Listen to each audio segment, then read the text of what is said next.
Hi everybody, it's Marissa here and Richard from Rise High, and we're here for a special pre-Christmas edition. Obviously you can see that we're getting into the Christmas spirit with our hats.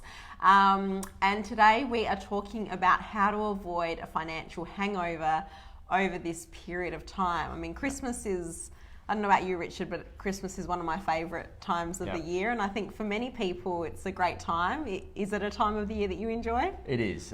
It's a time of year where all of my family obviously get together. A lot of my family are spread around, so we don't get to see each other a lot, but extra special this year. We got a little, had a little baby girl this year, so it'll be her first Christmas, and there's a bit of added anticipation for that as well. So absolutely. It's very exciting. So it is a beautiful time of the year, and it is great to see everyone getting into the spirit of it. But there is one thing that comes with Christmas, and that generally is in relation to extra spending outside of ordinary spending. And I was really alarmed to see some statistics come out.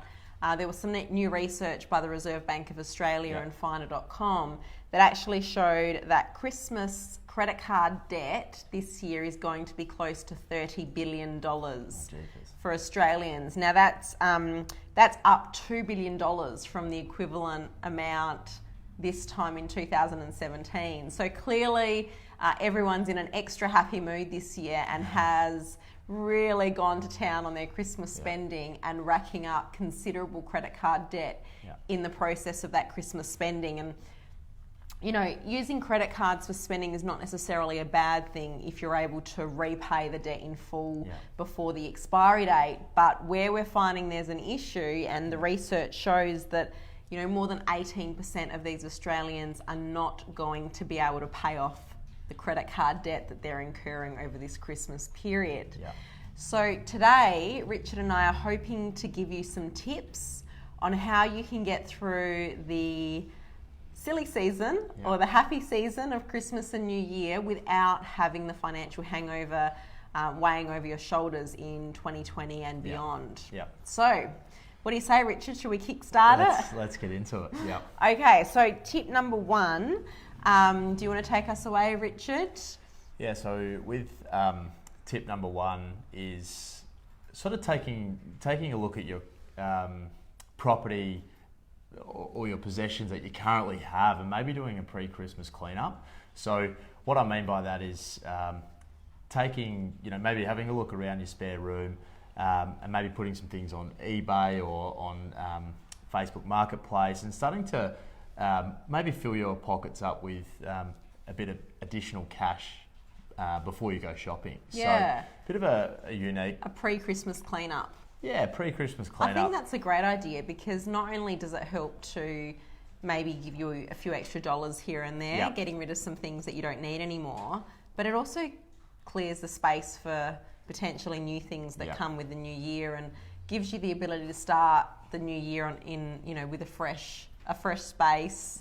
I know for myself, with my kids, one of the things that I like to do before Christmas is to clean out all of their old toys in preparation for the fact that I know they will get potentially some new toys over Christmas from family and friends.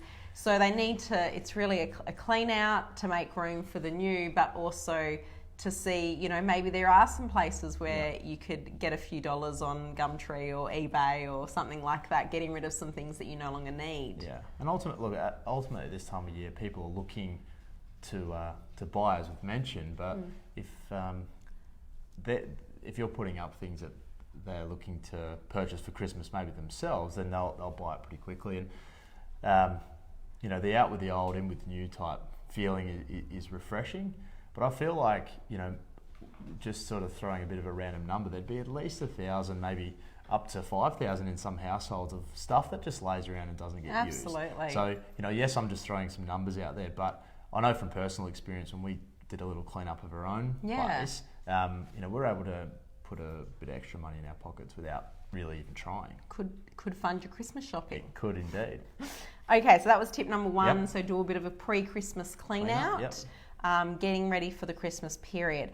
The next tip is, just as Santa prepares his naughty and nice list, we encourage you to also make sure that you have a list before you hit the shops. I mean, how important is this, Richard? Well, it is, and taking it from someone who's not the greatest shopper or hasn't been the best planned in the past, I've really sort of taken to it. So I did a bit of shopping over the weekend, had a clear plan, had a set time limit, and I just sort of went for it. Powered bang, through bang, it. bang. I didn't get caught up in places I shouldn't have been, didn't spend any money that I shouldn't have spent, that I could have if I just sort of let my mind wander. Or maybe that's a good present for someone. Yeah. You know, that can happen, and that's happened to me in the past. But you know, I've taken. It's so easy if you don't have that list and know exactly what you're going to buy. Yeah. It's so easy to get distracted and end up buying things that you weren't planning on 100%. Buying, and you know, end up getting distracted. So I agree. You know, having that list is so important. And one of the things that I like to do is sort of, once I've done my list of everyone that I need to buy for and what I'm going to get them, I do a little bit of internet research as to what I can get them for on the internet before I sort of hit the shop, so that I can know that I am paying a good price for the things that I'm buying. 100%. I did realise on the weekend that there was no markdowns, and luckily enough I had done some research.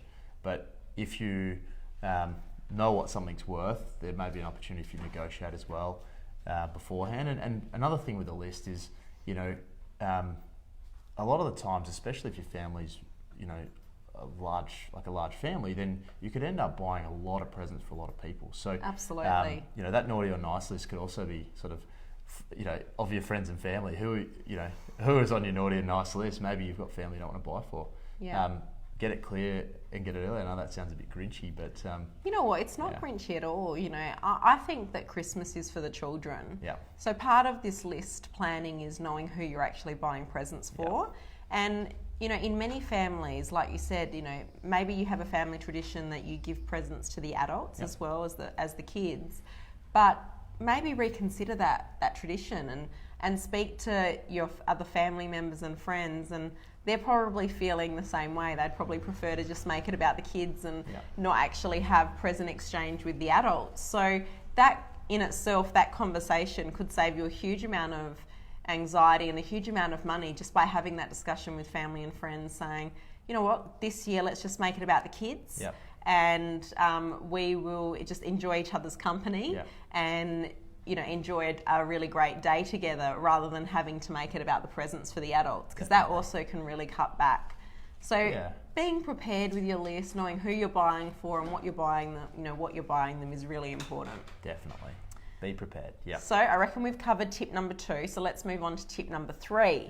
And as we move on, please feel free to add your suggestions in the comments below, because we'd love to hear from you as to what you think has worked well for you in terms of making sure that you survive the Christmas period without a financial hangover. Before I move on to tip number 3, I want to shout out to Penny, Rue, Delia and Sue. Thanks so much for tuning in, ladies. Hope you're enjoying the segment, and like I said, put your comments below if you've got some suggestions to add. Thank you. Tip number 3 I really love because it's about, you know, being creative with your gifts and focusing on personal value rather than dollar value. And I just think that's so important, because it's so easy this time of year to really lose sight of what's important. And at the end of the day, you know, personal value is so much more important than dollar value. So it's so, you know, people do get in the mindset that they do have to spend a lot of money to be able to give people gifts that they will value. But I really disagree with that. 100%. You know, I just think that people actually value, you know, your time or different things so much more, or experiences so much more than, you know, materialistic gifts. Yeah, I agree. I think, as you touched on, sometimes just being present and being together can be just as important and memorable around the Christmas and holiday time than, you know, actually receiving something.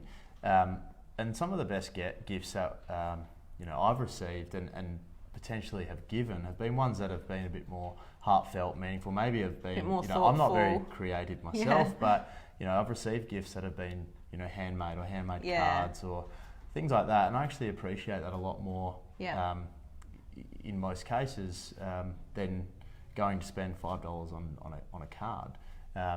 Absolutely, So- because you know the person's put so much time and effort into Yeah. it.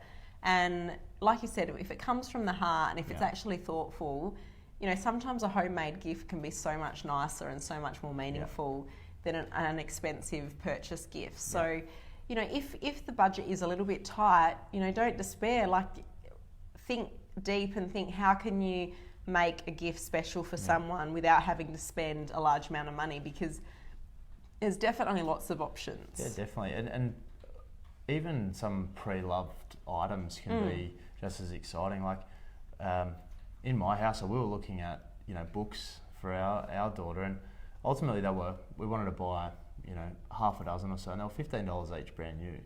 And we were able to find them online and in different sort of secondhand shops. You know, they might have been open once, and we got them for $2 each. So That's fantastic. You know, not that we weren't out there trying to, you know, hunt for the bargain book, but we just thought, well, ultimately this is going to get grabbed, torn, you know, and spending $15 on that was a bit sort of hard to fathom. So, and I also think that another great gift idea, if you're sort of struggling with this, that you want to give someone something thoughtful but don't have, or a bit strapped for cash, is give them a voucher for something. Yeah. You know, maybe it's a voucher for you babysitting their children for a night. 100%. Or something, you know, something like that could be so valuable Yeah. to a family member or a friend, to have a night off where they can go out for dinner while you babysit their children, or, you know, something like that. Or even a voucher that they can cash in for you to make them a nice lasagna dish or something at a time that you... So be creative, you know, think about the people in your family and friendship circle that you are wanting to give gifts to, and think outside the box. Don't necessarily think that you have to give them something bought from a shop that's going to stretch your budget. Yeah, 100%. Okay, so that's get creative, focus on personal value rather than dollar value. Let's go to tip number 4. Set some Christmas ground rules. Okay. Yep. So important. Yep. You know, and I think we sort of touched on this before, where we talked about, you know, set some ground rules with your family and friends to decide, well, are you actually giving gifts to adults? And if you can eliminate that, then maybe that's for the best. Yep. But I also think it's good to set some ground rules. As a mother, I like to set some ground rules for family and friends as to how they gift my children at Christmas time, because quite frankly, I don't want my children to be spoilt. Right. And I think, you know, it's easy for grandparents and aunties and uncles to get a bit carried away because they obviously want to, you know, be quite generous. Yep. But it, you know, if you do have a strong feeling about this, you know, perhaps set some ground rules as to how many presents you'd like your children to receive, or maybe your children need certain things for their schooling or certain things for clothing that maybe you can give some suggestions to family and friends of things that will actually be useful for your children, rather than them getting toys that they actually aren't going to play with. So really just thinking about what your children actually need and what they really want, and maybe giving some tips to family and friends to ensure that the gift that they do give to your children will be something that will be quite useful, that will actually maybe even save you a bit of money, because it might have been something that you were planning on getting your children. Definitely. And I like the idea of, you know, maybe forward thinking into the year. So there'll be a lot of families who have children starting school next year. So you mentioned maybe it's some stationery that is gifted at Christmas time. Well, you know, that costs money. So in a month's time, when January, you know, we might touch on this as we keep moving, but you know, in a month's time, you've got more things coming up. So there's more dollars to go to schooling and all those things. So these are thoughtful items, but they're also practical. And I think the flip side to not having this type of preparation is, and I saw it firsthand because I've not actually shopped in the, you know, children's space of many shops, and that will change now that you've got a daughter, Richard. And maybe I'm being maybe a bit cynical, but there is a lot of junk. Oh yeah. So much. So if you don't sort of set some parameters and guidelines, you're going to end up with a lot of stuff that gets looked at once, maybe doesn't even make it out the box, and then is put into the bin, or, you know, passed on to someone else. And ideally, if you do set some ground rules, and there are things like Kris Kringles or absolutely, Kris Kringles are a great way we've to done things, set some ground rules so that everyone gets something, but it's not excessive, and everyone just enjoys it for what it is. And we set a money limit for that. It's a bit of fun pulling the names out of a hat. We've also done in the past where everyone had a $20 spending limit, and they bought a gift that was sort of, could be sort of for a variety of different things, and then it was just lucky dip under the tree at Christmas time, and that was actually a bit of fun too, as a variation, just to keep, and that too also was a bit of fun for the adults. So it was a mixture between kids and adults there, and it was a bit of fun. And some people got things that they didn't like, and then were ending up trading with other family members. There's a bit of bartering going on with their gifts as well. So it turns into a bit of fun, as if you do it those ways. And one of the other things that you can do is think ahead about the Christmas holidays, school holidays. So as a mum with school-aged children, I know that it's really hard to keep them entertained in the school holidays. So you might, if you do have the ability to have a chat with family and friends about gift ideas, perhaps some gift ideas that might be really good for your children are some vouchers to places that you can take the kids to in the holidays to kill two birds with one stone. They get a great gift for Christmas, but it's also, maybe it's a voucher to go to the movies, or maybe it's a voucher to go to, a play cafe or somewhere like that that's actually going to entertain them during the school holidays without you having to pay for that entertainment, and it's a great gift, really thoughtful, and something that your kids can get a lot of enjoyment out of and build some memories around. So be creative and try and think ahead as to what your children actually need over the coming months, and hopefully you will have family and friends that will welcome suggestions from you to ensure that your gifts or to ensure that your children receive valuable gifts that will make sure they're building memories, because that's what it's all about at the end of the day. Shout out to Di, James, Sharon and Tom. Thanks for joining us, guys. We're going to move on to tip number 5. Okay. So we've kind of just been focusing so far on the financial hangover of Christmas, specifically Christmas presents, really. Presents and, now we're going to move on to the financial hangover of festive season events. Yes. And these can go right into the new year. We know what we're talking about here. Yep, 100%. Talking about the New Year's Eve parties, and there's a lot of great, social events in January. And these events can sometimes be expensive. It's not only necessarily the cost of the ticket to the event, but it's also the outfit and preparing for the event and all of these factors. So, what are your thoughts around this? I mean, well, you're 100% correct. Like, we are in full swing at the moment. Every weekend from here till Christmas is chockers, and then the weeknight activities are starting to creep in as well. Absolutely. And, a lot of these events may be a free ticket into something, but you've got drinks to pay for or food to pay for. It all adds up.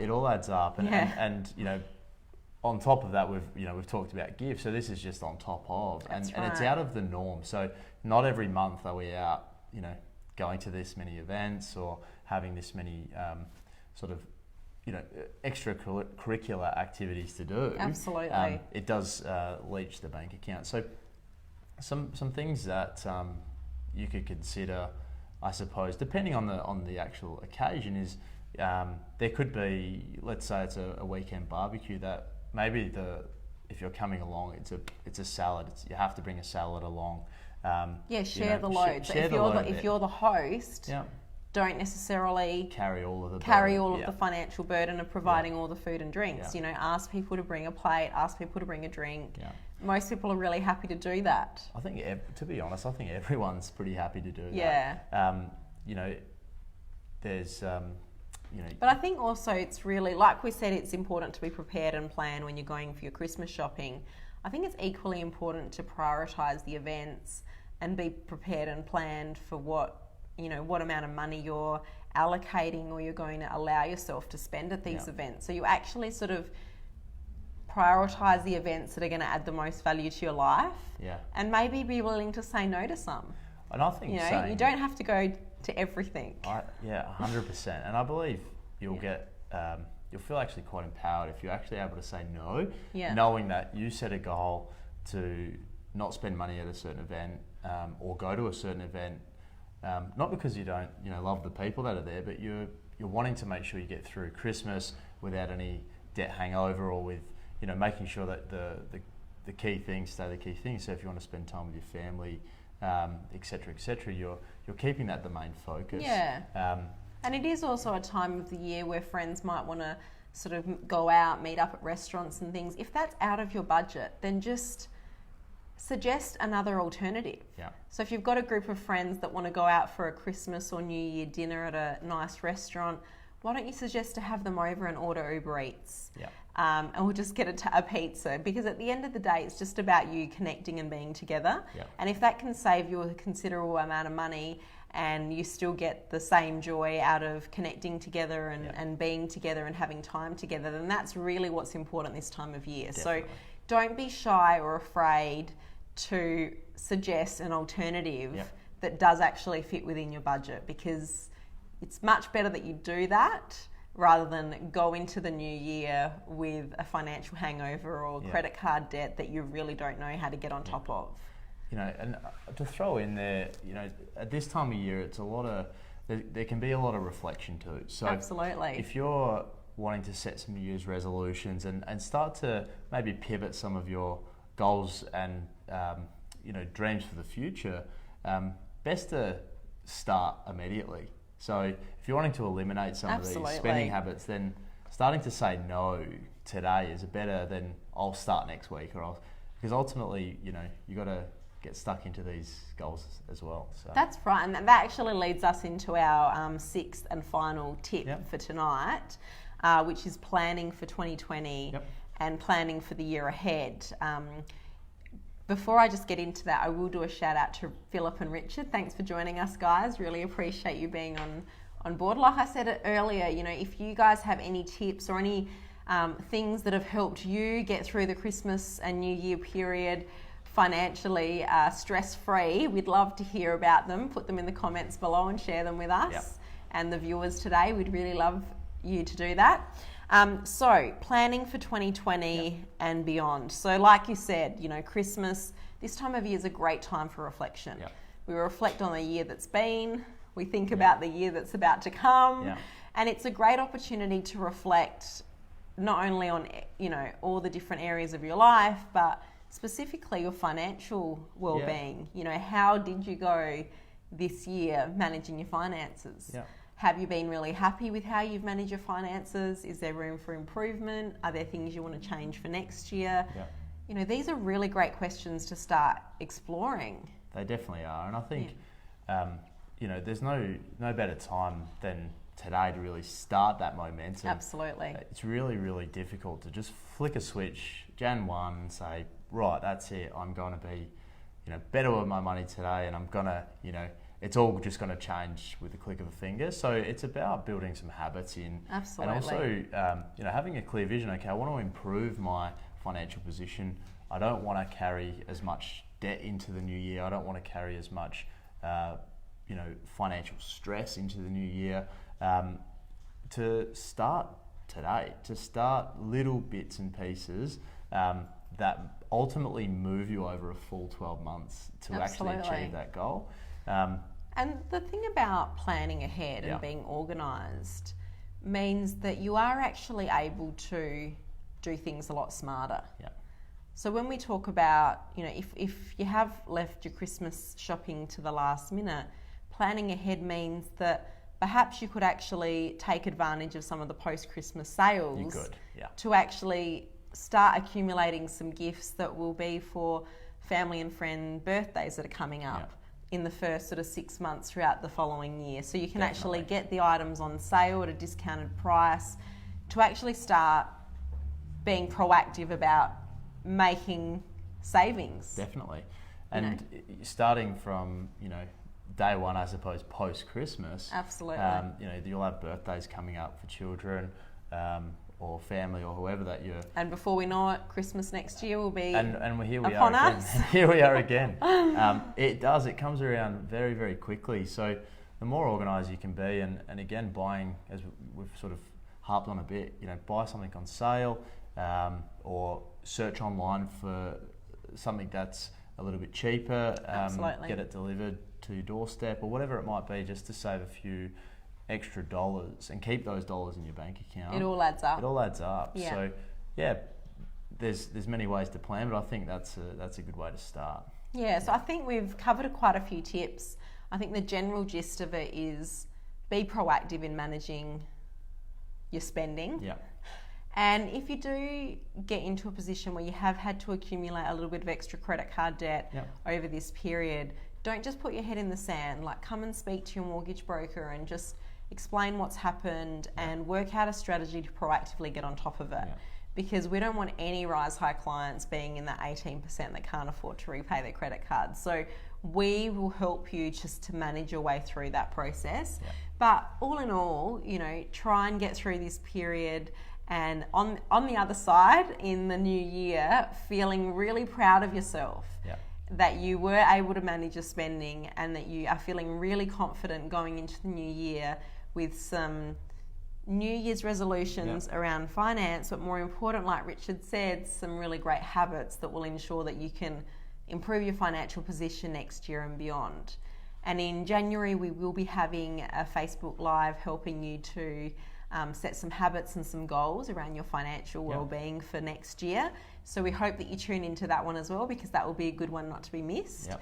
And hopefully that will help kickstart your financial year for prosperity next year. Absolutely. So thank you so much for joining us today. You can always get in touch, so please contact us anytime. If there's any questions you have about finance, money or property, we are here to help. Thank you very much, and we hope you have a lovely Christmas. Bye. Bye.